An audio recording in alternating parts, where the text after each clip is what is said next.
I just wanted to. One of my things uh, is about being creative.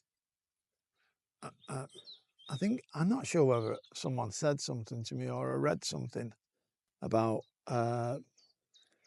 creativity being like having a spiritual outlet. You know, we needed all of us needed to have some sort of spiritual outlet.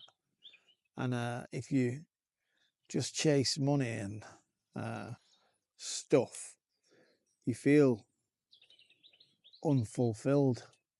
And whoever said it to me believed that it was a part of the human condition that we needed to create stuff, and whether it's DIY, joinery, painting, uh, writing, doing whatever.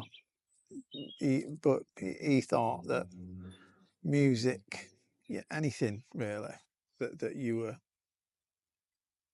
He said when you go into a trance-like state when you're creating, when you're not. So when I was painting, sometimes I'd paint something in 30 minutes or I'd draw something quite quickly, and it was really good, but I didn't seem to have much to do with it. And there were other occasions where Bill Wilson, when he wrote We Agnostics, he wrote it in 20 minutes, which is supposed to be one of the most profound pieces of literature around spirituality going. And he wrote that in 20 minutes, 30 minutes. He said that the pen felt like it moved across the page with a life of its own. And I've heard that said of lots of people, lots of artists, lots of musicians. The bangers, the bangers seem to have been written by someone else, if you like. John Lennon thought that as well. John Lennon thought that if there was a great generator at the other side of the universe, and if he just opened up his mind, uh, the universe doesn't like a vacuum, so it just all the good stuff just comes in. And that's a little bit like what I believe. I believe if I can get all my crap or myself out of the way, uh, all my fears and all my inadequacies and all my resentments, and God can come in, then I create a vacuum, and I don't know what's going to happen then, but some sort of, it's usually something creative. Anyway, yeah. So what am I doing? I'm using this as because I've got a new lens on my camera. You may have noticed it's very wide. It's cinematic. It's a Siru 20 milli, which is wide anyway, but a 20 milli T 1.8 anamorphic lens. So it's autofocus. I have no idea if it's focusing now. I've got the Lumix. I've got the camera S5 II on eye focus, because when I had it on face focus, it was a little bit blurry. It wasn't finding focus. I've put my sunglasses on now, so it might be making the same mistake. If I take them off, it might, but it might have been in focus. I can't. I don't know. Can't. The screen is quite close, but my eyes are terrible. I can't see it. So I'm filming in Vlog. I'm out at the flashes with I've got DJI Mic Mini plugged into the camera, so I can walk about, I can do whatever I want. And I'm just being creative. And it's not much, but it's doing something creative every day. So I get this footage, and I could journal my thoughts, or I could just make one of these films. So today I've just met someone for for a brew in town. There's a couple of people that I know in town. That was really nice. I've done some washing. Here's the banal day of me. I did a mess around with some lights upstairs, and I've taken the dog for a walk. So it's not the greatest of days to be, journaling. Not much has happened. A lot has happened over recent weeks, on recent months.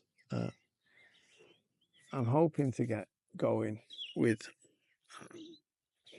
helping someone else to start a new project, which is, I'm hoping, I can't, because it's not my project. He's just asked me, would I like to be involved? And I said, yeah. But I'm hoping it will be like Astra, alcohol specific, and it's just for non-acute working. Basically, people who are working, they can't take 2 weeks off work. They can't take 28 days off work to go in the Pride or anything like that. And they can't take 6 months off work to go in one of the, or 12 weeks, one of the cheaper ones. They're cheaper, but they have a longer period. They all end up coming out too expensive for most people to go to. And in reality, they're not set up for the alcoholic. They're set up for the people who run them, and people are desperate. So it's going to be very nice accommodation near the sea, right next to the sea in Cumbria, just a stone's throw from the Lake District. Very, very nice. And he's spending a lot of money on this project, this hotel, and he's doing it, and it'll be like a retreat sort of thing, but people will come and do a week, 9 days,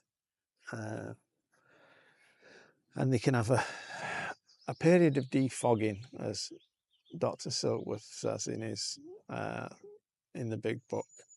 So they'll have a period of defogging, and they'll work with old boys like me and old girls who will guide them through the book of Alcoholics Anonymous.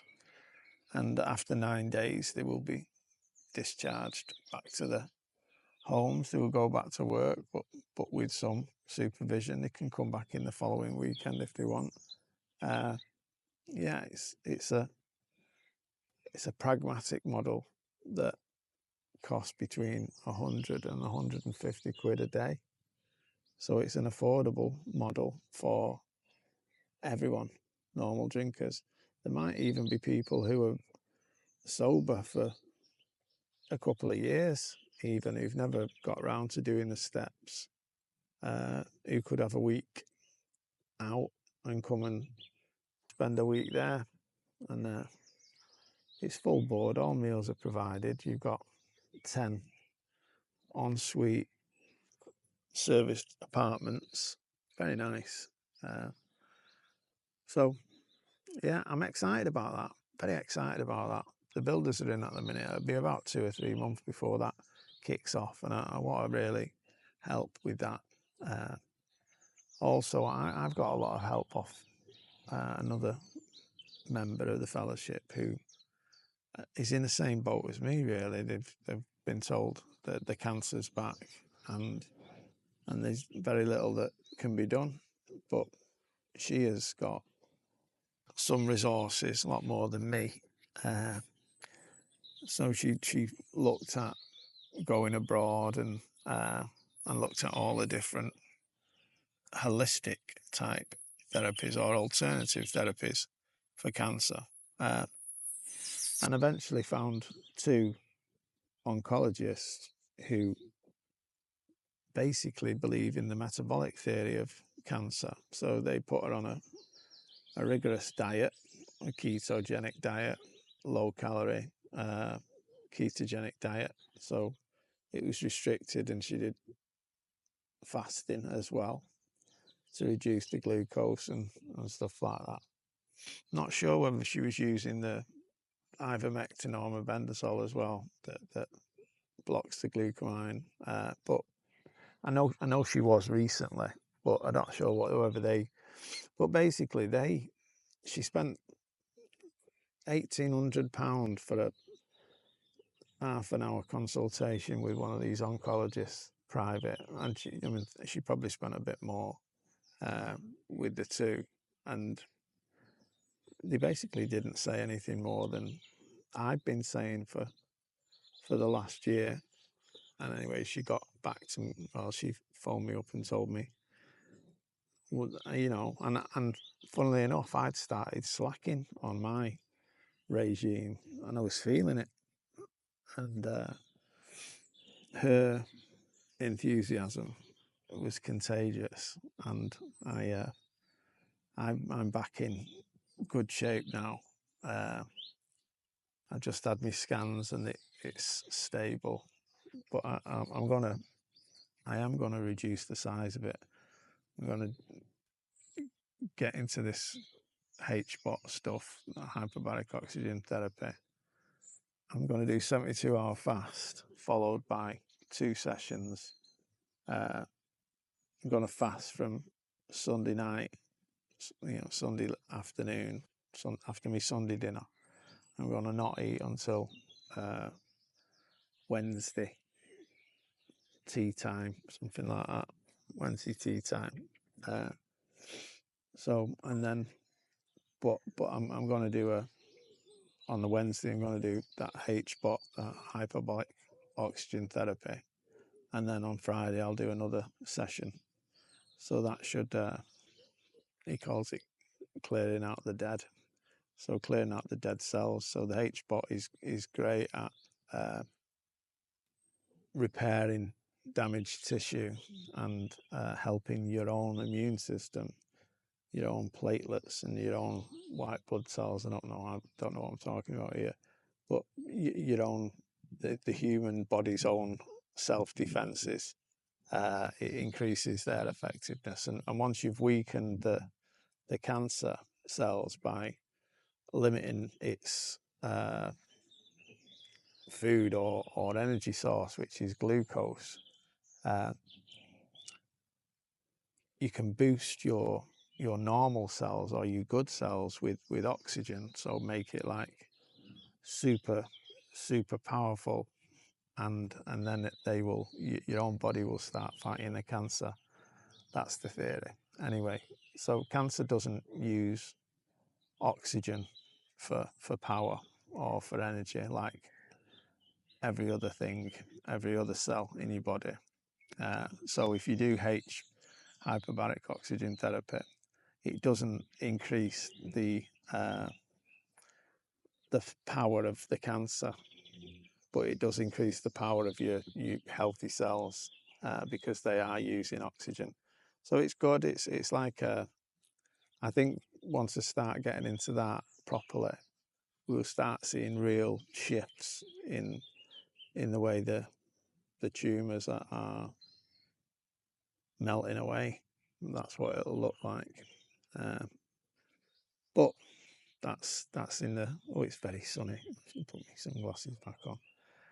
So that's hopefully starting next week. I've got to see the doctor to sign it off, because if I've got like perforated eardrums or potential for collapsed lungs, because this is a big thing, it goes up to 13 bar. It's like what they use for deep sea divers and stuff like that. Seats 12 people, big massive thing. So if I go in there, I think it'll start working, and it's one of those. It works if you work it. If I don't do this, I choose death, really, and I'm not choosing death. My YouTube channel's called "You Chose to Live" for a good reason, because I do think I have chosen, and I think if I continue to live, I might be able to help a lot more people. So I'm also thinking about starting a community interest company called Ethos, which I've been thinking of for ages, you know, each to his or her own solution. Because when I was talking to this woman who's in the same boat as me, it was great. You know, it's not good that someone else has got cancer, but lots of people have got cancer. And she is a force of nature. and she was saying, no, I'm not having it. And she was willing to fly off to Mexico or fly off anywhere, you know, to get any cure. But I think she's on it, and I need to surround myself with people like that who are fighting it. And we may be deluded, who knows? But what if we're not? What if we are? We have found the cure. Anyway, it's only time will tell. If I stay, I'm going to stay alive, and it'll become more interesting. Right, so I'll leave it at that. See you tomorrow.